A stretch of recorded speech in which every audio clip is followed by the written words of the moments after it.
बीडमध्ये मतदान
काय म्हणाले पहा.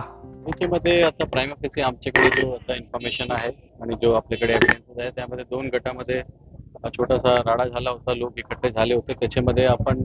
त्याच्यामध्ये फिर्याद आल्यानंतर FIR करणार, कोण नाही आला तर पोलीस स्वतःहून त्याच्यामध्ये FIR करेल. सध्या इथे शांतता आहे. सगळ्या लोकांना हेच आव्हान आहे की आपला जो तुमचा हक्क आहे वोटिंग करण्याचा ते तुम्ही बजवा आणि शांततेत आपला मतदान प्रक्रिया संपूर्ण झाली पाहिजे, याच्यावर सगळ्यांचं लक्ष आहे. किती लोक यामध्ये जखमी झाल्याची काय माहिती आहे? दगडफेक मोठ्या प्रमाणात एक तर कंप्लेंट आली तर तुम्हाला सगळं त्यामध्ये डिटेल सांगता येईल.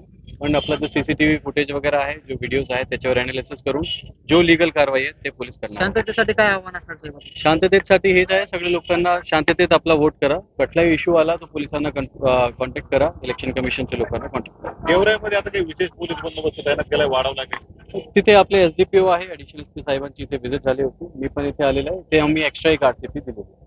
असे गोंधळ घालणाऱ्यांना काय पोलीस प्रशासनाचा इशारा?